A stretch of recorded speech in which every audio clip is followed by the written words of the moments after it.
नमस्कार दोस्तों, स्वागत है आप सभी का हमारे YouTube चैनल आलोक ज्ञान गंगा में। मित्रों, आज जो कहानी मैं आपको सुनाने जा रहा हूँ वो एक प्रेम कहानी है। किस तरीके से 16 बरस की उम्र में प्यार होता है और एक लंबे अंतराल के बाद कैसे वो परवान चढ़ता है। बहुत ही मार्मिक प्रेम कहानी है मित्रों। इससे पहले कि आप हमारी कहानी में खो जाएं, अगर आप हमारे चैनल पर पहली बार विजिट कर रहे हैं तो कृपया चैनल को सब्सक्राइब कर लें, बेल आइकन को प्रेस कर लें, ताकि इस तरीके की कहानियां जो हर रोज मैं लेकर के आता हूं उसका नोटिफिकेशन सबसे पहले आप तक पहुंचे। तो चलिए मित्रों, देर न करते हुए कहानी को शुरू करते हैं। मनीषा 16 वर्षीय 10वीं कक्षा की छात्रा थी। स्कूल घर से 1 किलोमीटर दूरी पर था, इसलिए मनीषा और उसके आसपास के बच्चे स्कूल साइकिल पर आया जाया करते। एक दिन मनीषा स्कूल की छुट्टी होने के बाद घर आ रही थी। रास्ते में उसकी साइकिल पंचर हो गया और वह साइकिल से उतरकर उसे घसीटते हुए घर की तरफ आने लगी। घर और स्कूल के रास्ते में एक तरफ नहर बहती थी। नहर के किनारे किनारे साइकिल को संभालते हुए जा रही थी। तभी उसने किनारे पर बैठे एक लड़के को देखा जो लगभग उसी की उम्र का था। वह लड़की उस लड़के को देखती है कि एक लकड़ी के टुकड़े से नहर के किनारे पर पड़ी मिट्टी पर कुछ लिख रहा था। मनीषा का ध्यान से यह देखने लगी कि वह क्या लिख रहा है। बार बार पढ़ने की कोशिश कर रही थी कि मिट्टी पर उसने क्या लिखा है। तभी उस लड़के का ध्यान मनीषा पर गया। हंसते हुए बोला, अपना नाम लिखा है विशाल। मनीषा एकदम से झेंप गई। मुस्कुराते हुए नीचे मुंह करके साइकिल लेकर के तेजी से आगे बढ़ गई। विशाल बोला, आपकी साइकिल पंचर है क्या? मैं आपकी कुछ मदद कर सकता हूँ। मनीषा ने कहा, नहीं धन्यवाद। फिर वह आगे बढ़ गई। पंक्चर लगवाते हुए वह घर पहुंची। माँ ने पूछा, मनीषा आज देर कैसे हो गई? हमें तो चिंता हो रही थी। कुछ नहीं माँ, आज साइकिल पंचर हो गई, पंचर लगवा कर आ रही हूँ। तभी तो माँ तुम्हें कहती हूँ एक मोबाइल दिलवा दो। आज फोन होता तो मैं फोन करके बता तो सकती थी कि साइकिल पंक्चर है, भैया को भेज दो। मनीषा थोड़ा झुंझलाते हुए बोली, हाँ बेटा, पिताजी तेरे शाम को आएंगे तो मैं उनसे बात करूंगी कि तुम्हें एक फोन दिला दें। आजकल के समय में फोन होना बहुत जरूरी है। हाँ माँ, जरूर बात करना। कहते हुए मनीषा अपने कमरे में चली गई। मनीषा विशाल के चेहरे को भूल नहीं पा रही थी। वह मन ही मन सोच रही थी, इतना खूबसूरत कोई लड़का हो सकता है। उसकी बड़ी बड़ी आंखें और पलकें कितनी बड़ी थी। उसकी घने भूरे बाल, गोरा रंग, इतना खूबसूरत चेहरा तो मैंने कहीं नहीं देखा। कौन है ये? कहाँ से आया था? पहले कभी उसे यहाँ देखा नहीं। तभी माँ ने आवाज लगाई, मनीषा, ओ मनीषा, बाहर आओ। खाना नहीं खाओगी क्या आज? मनीषा बोली, आई माँ। अगले दिन मनीषा स्कूल जाने के लिए तैयार हुई। नहर के रास्ते तक साइकिल पर गई, फिर अचानक साइकिल से उतरकर पैदल चलने लगी। उसका ध्यान नहर की तरफ था। वह एक झलक देखना चाहती थी उस सलोने चेहरे को जो एक बार देखकर भूल नहीं पाई थी। तभी पीछे से आवाज आई, आज तो स्कूल बंद है क्यों? पीछे मुड़ते हुए मनीषा ने पूछा। देखा तो विशाल था। आज पूर्व मंत्री जी का देहांत हो गया, उनके शोक में स्कूल बंद है, वह बोला। लेकिन मनीषा ने कोई जवाब नहीं दिया। मन ही मन तो बहुत खुश हो रही थी। उसका मन भी हो रहा था कि उसका चेहरा देखे, लेकिन वह विशाल को महसूस नहीं होने देना चाहती थी। पहली मुलाकात में उसे पसंद करने लगी है। विशाल को अनदेखा करके स्कूल की तरफ बढ़ गई। स्कूल की तरफ बढ़ रही थी तो कुछ बच्चे वापस आते दिखाई दिए।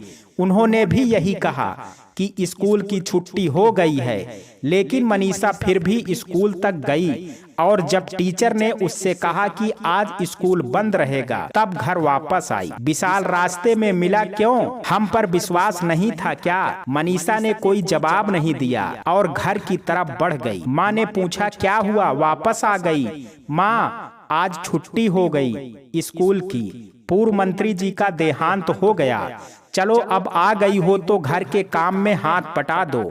मनीषा ने कहा, पिताजी भैया दुकान पर चले गए हैं। हाँ, अभी थोड़ी देर ही हुई है। ठीक है, कपड़े बदल करके आती हूँ, मनीषा ने अंदर जाते हुए कहा।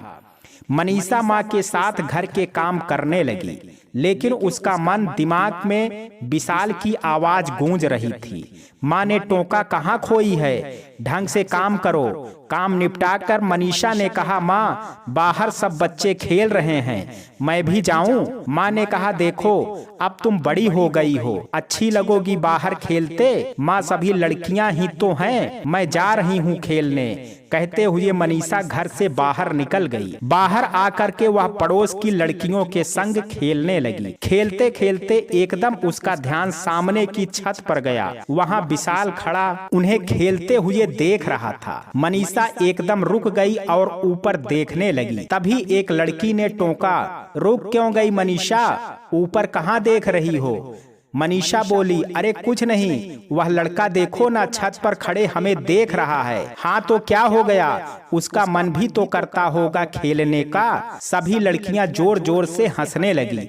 एक लड़की बोली, अभी कुछ दिन पहले ही इस घर में रहने आए हैं। मनीषा ने कहा, काका काकी के बेटे की दूसरे शहर नौकरी लग गई थी, वहाँ कुछ दिन बेटे के साथ रह कर के लौट आएंगे, ऐसा बोलकर गए थे।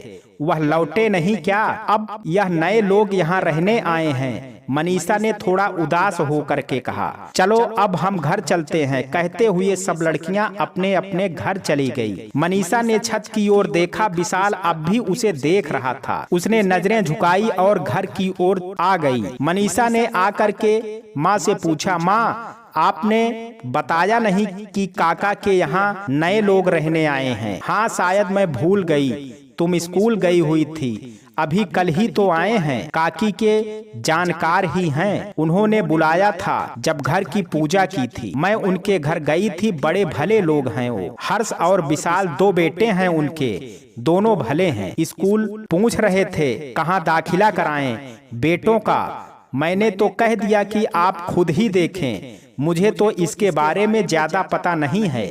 तभी विशाल की माँ उनके घर आई, मनीषा को देख करके बोली, तुम्हारी बेटी है? मनीषा की माँ ने कहा, हाँ ये मेरी छोटी बेटी है, बड़ी बेटी की शादी हो चुकी है, एक बेटा है, अपने पिता के साथ दुकान पर बैठता है।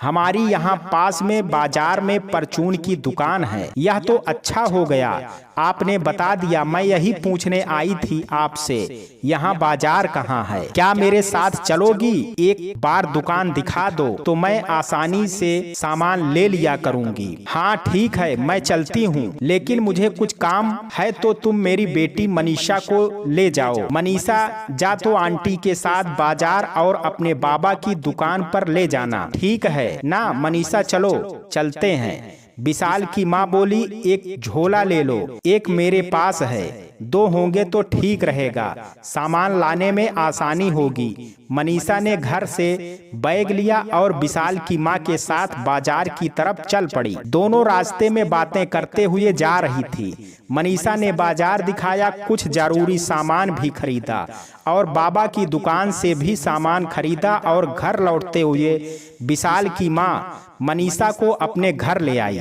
विशाल की माँ ने कहा, यह मेरा बेटा हर्ष है और यह छोटा बेटा विशाल है। मनीषा बोली, तो आंटी आपने इनको मार्केट क्यों नहीं भेजा? बेकार यहाँ तक सामान ढो करके लाई हैं। अरे नहीं मनीषा, इन्हें सामान खरीदना नहीं आता, कुछ भी उठा लाते हैं। विशाल मुस्कुराते हुए बोला, तो आपका नाम मनीषा है क्यों, अच्छा नहीं है? मनीषा भी शरारती अंदाज में बोली, अरे नहीं नहीं, बहुत ही बढ़िया नाम है। विशाल की माँ बोली, अच्छा तुम दोनों पहले से मिल चुके हो? हाँ माँ, नहर किनारे साइकिल पर जा रही थी, इसलिए साइकिल इनकी पंचर थी, लेकिन मेरी मदद लेने से मना कर दिया इन्होंने। माँ ने कहा, सही है, आजकल अनजान की मदद नहीं लेनी चाहिए। सही किया इसने। विशाल की तरफ देख करके हर्ष और मनीषा हंसने लगे। मनीषा पहली ही मुलाकात में विशाल की ओर आकर्षित हो जाती है। विशाल का भी यही हाल था। दोनों एक दूसरे से बातचीत करने के लिए बहाना ढूंढते हैं। एक ही कक्षा के विद्यार्थी होने के कारण अक्सर किसी विषय को लेकर के बातचीत करते हैं। एक दूसरे के घर आना जाना बहुत बढ़ गया। मनीषा के भाई को विशाल से बात करना बिल्कुल भी नहीं भाता था। एक दिन वह अपनी माँ से बोला, माँ, मनीषा विशाल से इतना क्यों घुल मिल करके बातें करती है, मुझे अच्छा नहीं लगता है। अब वह बड़ी हो गई है, उसे समझाओ लड़कों से दूर रहा करे। मनीषा की माँ ने कहा, बेटा, विशाल अच्छा लड़का है और भला परिवार है, एक ही कक्षा में पढ़ते हैं तो विषय के बारे में एक दूसरे से बात करते हैं। हम भी तो सामने रहते हैं और जब मनीषा घर आती है तब उसकी माँ सामने होती है, तो इसमें गलत क्या है? अगर तुम्हें बुरा लगता है तो मनीषा को समझा दूंगी कि विशाल से कम बात किया करे। एक दिन आंगन में विशाल की माँ और मनीषा की माँ दोनों बैठे बातें कर रहे थे। विशाल की माँ बोली, सुनो बहन, मुझे तुम्हारी मनीषा बहुत भाती है। विशाल और मनीषा को एक साथ देखती हूँ तो मेरे मन में एक ख्याल आता है कि जोड़ी कैसे राधा कृष्ण की है। मैं आज विशाल के लिए मनीषा का हाथ मांगती हूँ। मनीषा की माँ सुनकर के चौंक गई और बोली, बहन, बुरा ना मानो तो एक बात कहूँ, आप बहुत भले लोग हैं और विशाल जितना खूबसूरत दामाद शायद ही मैं अपनी बेटी के लिए ढूंढ भी पाऊं, लेकिन हम दोनों की बिरादरी अलग है। मनीषा के पिता इन बातों का बड़ा ध्यान रखते हैं। बिरादरी अलग होने के कारण शायद इस रिश्ते के लिए वह इनकार कर दें। विशाल की माँ बोली, आजकल जात पात या सब चीजें ज्यादा मायने नहीं रखते, आप केवल बिरादरी को लेकर के यह रिश्ता ना ठुकराएं। विशाल और उसके पिताजी से इस रिश्ते के लिए मैंने बात कर ली है, वह भी मनीषा को बहुत पसंद करते हैं और मुझे लगता है मनीषा को भी कोई आपत्ति नहीं होगी। और कौन सी अभी हम इनकी शादी कर रहे हैं, दोनों पढ़ लिख जाएंगे, जब विशाल अपने पैरों पर खड़ा हो जाएगा तभी ना करेंगे शादी। अपने पैरों पर खड़े होने में शायद 6-7 बरस लग जाएंगे। ठीक है, मनीषा के पिताजी दुकान से आते हैं तो बात करते हैं, लेकिन यह बता दूं बहन जी, मेरे पति परंपराओं के बहुत पक्के हैं। विशाल की माँ बोली, बहन जी, एक बार बात करके देखो, शायद मान जाएं। बाकी भगवान की मर्जी, जोड़ियां तो ऊपर से ही बनकर के आती हैं। मनीषा दरवाजे की ओर से सब बातें सुन रही थी। उसे अच्छा लगा कि विशाल की माँ ने उसके लिए हाथ मांगा। वह भगवान से प्रार्थना करने लगी कि हे भगवान, पिताजी इस रिश्ते के लिए मान जाएं। उसे इस बात की खुशी थी कि विशाल उसे पसंद करता है। रात को उसके पिताजी आए। मनीषा की माँ ने अपने पति से मनीषा और विशाल की शादी की बात की। मनीषा के पिता एकदम क्रोधित हो गए और बोले, यह कैसे हो सकता है? ना वह हमारी जात बिरादरी के हैं और हमारे घर के सामने रहते हैं, लोग क्या कहेंगे? घर के सामने ही शादी कर दी, यह नहीं हो सकता। मैं तो किसी को मुंह दिखाने लायक नहीं रहूंगा।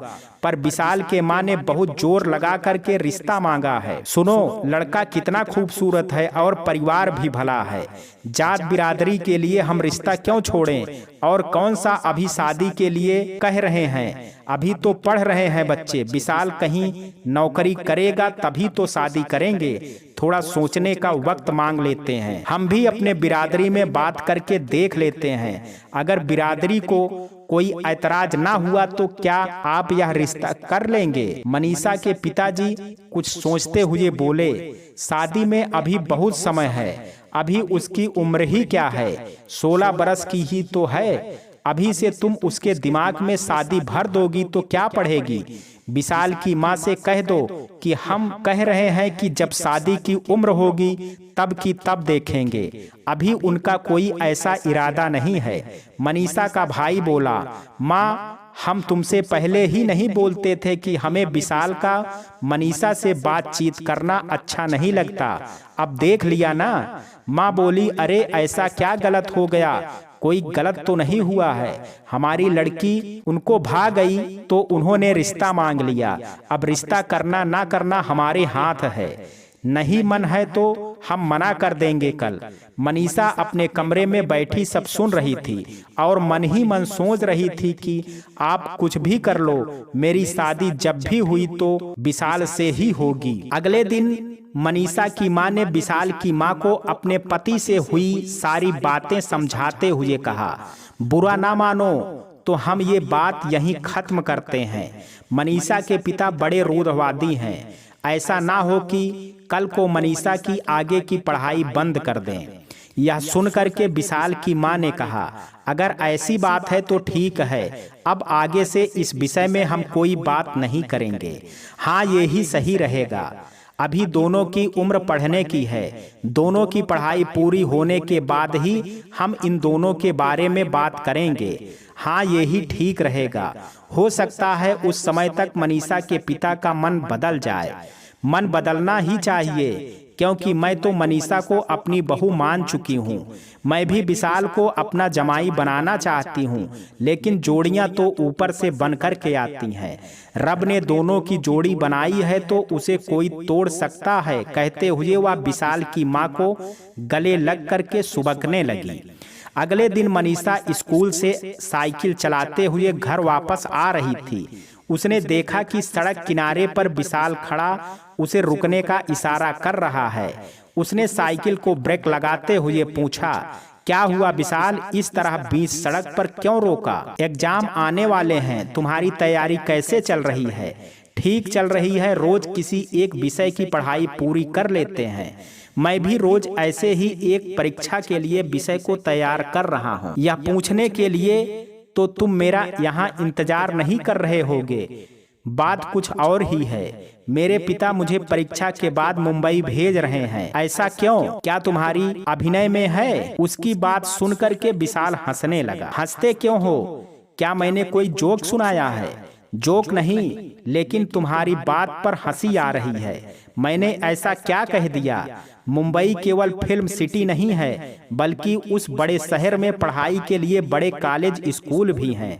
तुम फिल्म के हीरो जैसे दिखते हो, तो मैंने सोचा शायद तुम वहाँ। ऐसा हम कुछ नहीं सोच रहे हैं। वो मुंबई मेरे चाचा रहते हैं, तो चाचा पापा से कह रहे थे आगे की पढ़ाई विशाल को मुंबई में कराएं, क्योंकि मैं इंजीनियर बनना चाहता हूँ।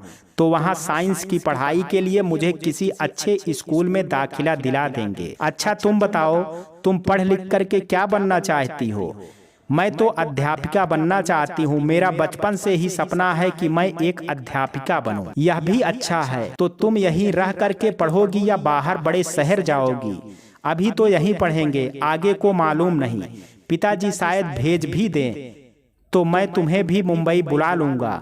दोनों एक ही कॉलेज में होंगे तो बहुत अच्छा लगेगा, लेकिन हमारे विषय अलग होंगे तो भी हम एक साथ कॉलेज जाएंगे। मैं बाइक चलाऊंगा और तुम पीछे बैठना। तुम्हें तो साइकिल भी ठीक से चलाना आता है और मुंबई की सड़कों पर बाइक चलाओगे। विशाल उसकी बात सुन करके ठहाका लगाया। मनीषा भी हंसने लगी। दोनों हंसते हुए घर पहुंचते हैं। घर के बाहर मनीषा का भाई खड़ा है। दोनों को एक साथ आता देख करके गुस्से से घर के अंदर जाता है और अपनी माँ पर चिल्लाता है, हमने पहले ही बोल दिया था, मुझे दोनों का घुलना मिलना अच्छा नहीं लगता। समझा लो अपनी बेटी को, आगे से यह दोनों एक साथ दिखे नहीं। तभी मनीषा पीछे से आती है, भैया आप चिंता ना करें, वैसे भी अब विशाल यहाँ नहीं रुकेगा। परीक्षा के बाद अपने चाचा के यहाँ मुंबई चला जाएगा। हम बस ये ही बात कर रहे थे। चलो अच्छा है, बला टली। मनीषा को भाई के ये शब्द अच्छे नहीं लगे, लेकिन चुपचाप अपने कमरे में चली गई। अभी तक अपने को संभालते हुए थी, लेकिन कमरे का दरवाजा बंद कर दीवार का सहारा लेकर के सुबक सुबक करके रोने लगी। विशाल के बिना रह पाना उसके लिए बेहद मुश्किल था, लेकिन पिता के रूढ़वादी व्यवहार को भी जानती थी। थोड़ी देर रोने के बाद अपने आप से ही बोली, अभी तो मुझे पढ़ना है, अध्यापिका बनना है। अभी बहुत समय है, जब समय आएगा तो मेरी शादी विशाल से ही होगी।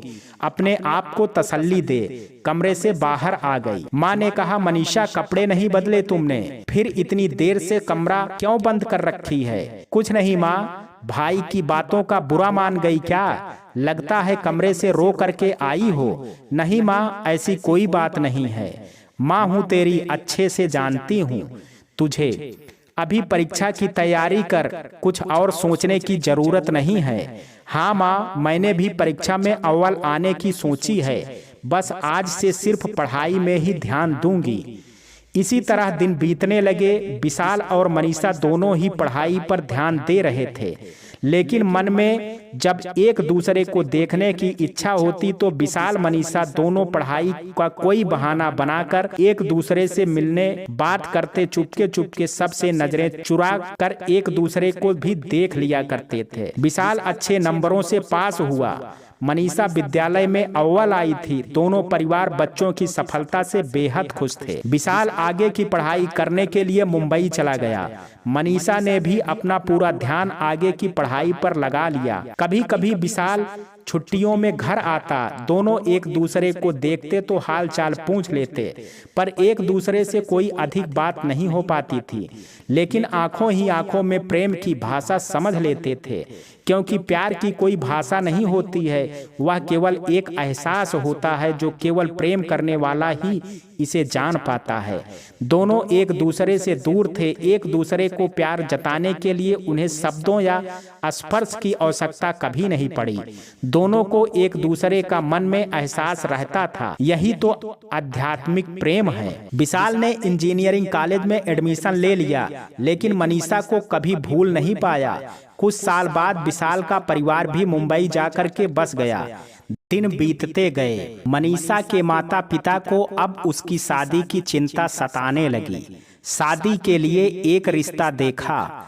दोनों की कुंडलियां निकाली गई। तभी पंडित ने कहा, मनीषा तो मांगलिक है, इसकी तो मांगलिक लड़के से ही शादी हो सकती है। मनीषा के माता पिता को चिंता सताने लगी कि मांगलिक लड़का कहाँ मिलेगा। पिता ने सारे रिश्तेदारों में खबर भिजवा दी, मेरी लड़की मांगलिक है, अगर कोई मांगलिक लड़का मिले तो जल्दी बताएं। कुछ दिन बाद एक रिश्ता आया। रिश्तेदार ने फोन करके बताया कि लड़का मांगलिक तो मिल गया है, लेकिन उसकी पहले शादी हो चुकी है, वह तलाकशुदा है और मनीषा से कोई 15 साल का बड़ा है, तो क्या उससे शादी कर देंगे। मनीषा के पिता राजी हो गए। बिरादरी का तो है, 15 साल बड़ा है तो क्या हो गया, वह तलाकशुदा है, मां ने चिल्ला करके कहा। मांगलिक लड़की के लिए बिरादरी का रिश्ता मिल गया, ये भी बहुत है। इससे अच्छा तो बेटी घर में कुंवारी बैठी रहे, मुझे मंजूर है, मनीषा की मां ने कहा। कैसी मां हो तुम, अपनी बेटी का घर बसाना नहीं चाहती हो। जरूर उसमें कोई खोट होगी जो पहली पत्नी को छोड़ गया। खोट आदमी में नहीं होता, औरत की है। हाँ हाँ, तुम जैसे लोग औरत का दर्द क्या जानोगे। चुप कर, नहीं तो, उसने हाथ उठाते हुए गुस्से से लाल पीला होते हुए कहा। मनीषा ने बीच में आकर के मां को बचाव किया और उसे अंदर ले गई। बेटी, इस कसाई बाप के हाथों से कटने से अच्छा है तू मुंबई चली जा। विशाल की माँ तुझे अपनी बहू बना लेंगी। नहीं माँ, मैं खुदगर्ज नहीं हूँ, अपने लिए आपको दुख नहीं दे सकती। शादी के बाद हम दोनों ही दुखी हों, इससे तो अच्छा है तुम अपनी जिंदगी तो सुख से जी लोगी। बस शादी की डेट निकाल दी गई।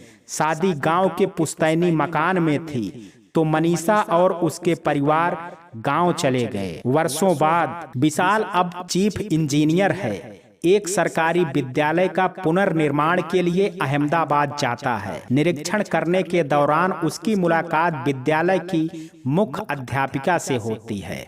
उसे देखते ही मनीषा, तुम इतने सालों बाद अचानक यहाँ मिलोगी, ऐसा नहीं सोचा था कभी। मनीषा ने चश्मा ठीक करते हुए उसे ध्यान से देखा। तुम विशाल हो ना? हाँ हाँ, सही पहचाना तुमने। तुम आज भी बहुत हैंडसम हो। तुम भी पहले जैसे ही खूबसूरत हो, बस आंखों में चश्मा, बालों में सफेदी है। आजकल तो लोग कलर लगाते हैं, तुम क्यों नहीं लगाती? पर तुम लगाते हो। तुम्हारे बाल सुनहरे रंग के थे, अब काले हो गए हैं। विशाल ठहाका लगा करके हंसा और बोला, तुम पहले भी इसी तरह धीरे से मुस्कुरा करके बात करके मेरी टांग खींचती थी, और आज भी। मनीषा ने देखा कि विद्यालय में सभी का ध्यान उन्हीं की तरफ है, तो बात टालते हुए बोली, विशाल तुम अपना काम देख लो, हम बाद में मिलते हैं, कह करके अपने कक्ष में चली गई। कुछ देर बाद विशाल मनीषा के कार्यालय में आता है। मनीषा बैठने का इशारा करती है और उसके माता पिता का हाल चाल पूछती है। विशाल कहता है कि माताजी को गुजरे 12 बरस हो गए और पिताजी भी पिछले बरस खत्म हो गए। हर्ष अपने परिवार के साथ ऑस्ट्रेलिया में बस गया है। तुम बताओ तुम्हारा क्या हाल चाल है? तुम्हारे पति क्या करते हैं? मैंने शादी नहीं की। क्या? हाँ, मैंने शादी नहीं की, लेकिन बरसों पहले जब तुम्हारा हाथ मांगने परिवार के साथ तुम्हारे घर पहुंचे थे तो पता चला कि तुम्हारी शादी गांव के पुश्तैनी मकान में हो रही है। वहां मैं शादी रुकवाने के लिए गया तो सब मेहमानों को जाते देख समझ गया कि तुम्हारी शादी हो गई है, लेकिन तुमने शादी नहीं की। तो वह सब क्या था? मैं मांगलिक थी, इसलिए बिरादरी का मांगलिक लड़का जो तलाकशुदा और उम्र में बड़ा से मैं मांगलिक थी, इसलिए बिरादरी को मांगलिक लड़का जो तलाकशुदा और उम्र में बड़ा से बड़ा था उससे शादी तय कर दी और तुम उससे शादी के लिए तैयार हो गई। माँ को मार खाते देख नहीं सकती थी, इसलिए मैं शादी के लिए राजी हो गई। माँ पर कौन अत्याचार कर रहा था? पिताजी। उन्हें माँ का उनकी मर्जी के खिलाफ जाना पसंद नहीं था। तुम्हारे भाई ने उन्हें रोका नहीं, उनके साथ रह करके उसके विचार भी दकियानूसी हो गए थे। फिर फेरों के दौरान वह शराब के नशे में धुत था, उससे एक कदम चलना मुश्किल था। बस ये देखा माँ ने अपनी कसम दे करके वहां से भाग जाने को कहा। मैंने भागने के बजाय पिताजी से शादी रोकने के लिए कहा। पिताजी और भाई अपनी इज्जत का वास्ता दे करके शादी करने के लिए कहा और मुझे समझाने लगे कि वह उसकी लत जल्द ही छुड़वा देंगे। उन्हें बेटी से ज्यादा अपनी इज्जत का ख्याल था। ऐसे लोगों के लिए अपना जीवन बर्बाद कर दूं, ये मैं नहीं चाहती थी। मैंने पिता भाई से संबंध तोड़ दिए और माँ को साथ लेकर के गाड़ी में बैठ गई। वह गाड़ी अहमदाबाद आकर के रुकी। यहाँ एक सज्जन यहाँ किराए का कमरा लिया, उनके बच्चों को पढ़ाने के लिए यहाँ अध्यापिका बन गई और आज मैं इस विद्यालय की मुख्य अध्यापिका हूँ। तुम बताओ तुम्हारा परिवार कैसा है? विशाल ने उसकी तरफ देखा। तुमने अकेले इतना सहा, मुझे तो लगा था तुम कहीं अपने पति और बच्चों के साथ खुश होगी। कुछ देर तक दोनों चुप रह करके एक दूसरे को देखते हैं। चुप्पी तोड़ते हुए मनीषा ने, तुम्हारी पत्नी कैसी है? विशाल ने कहा, उसने भी शादी नहीं की। तुम्हारे बाद मुझे कोई पसंद नहीं आई। मनीषा ने घूरते हुए कहा, हाँ यह सच है। जो स्थान तुमने मेरे जीवन में बनाया वह स्थान मैं किसी और को नहीं दे पाया, इसलिए मैंने शादी नहीं की। हाँ, मेरी माँ को पूरा विश्वास था कि तुम एक दिन उनकी बहू जरूर बनोगी, इसलिए तुम्हारे लिए साड़ियाँ इकट्ठी किया करती थी। आज भी एक संदूक में रखी है, क्या वह साड़ियाँ देखना पसंद करोगी? आंटी मुझे पसंद करती हैं, लेकिन वह मुझे अपनी बहू के रूप में स्वीकार कर चुकी हैं, आज मालूम हुआ। और मेरे बारे में तुम्हारा क्या ख्याल है?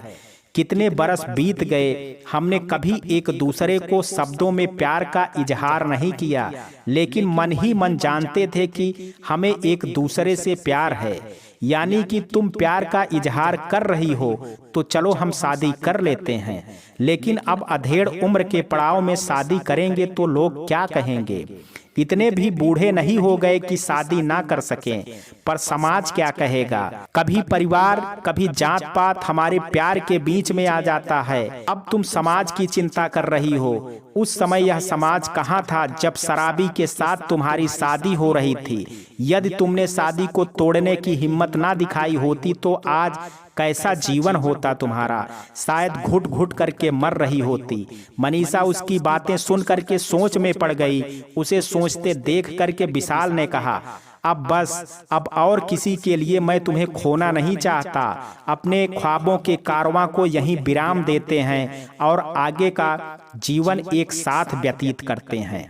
उसकी बातों से प्रभावित होकर के मनीषा उसे मना नहीं कर पाई और शादी के लिए राजी हो गई। कुछ समय बाद दोनों ने कोर्ट मैरिज की। मनीषा उस दिन को सोच रही थी जब उसके पिता ने बिरादरी के नाम पर विशाल से शादी करने को इनकार किया था और मैंने मन ही मन सोचा था कि शादी तो मेरी विशाल से ही होगी और यह ख्वाब आज कितने वर्षों बाद पूरा हो रहा है। तो मित्रों, सच्चे प्रेम की कभी हार नहीं होती। ये कहानी आपको कैसी लगी, आप अपनी राय मुझे कमेंट बॉक्स में जरूर दीजिएगा।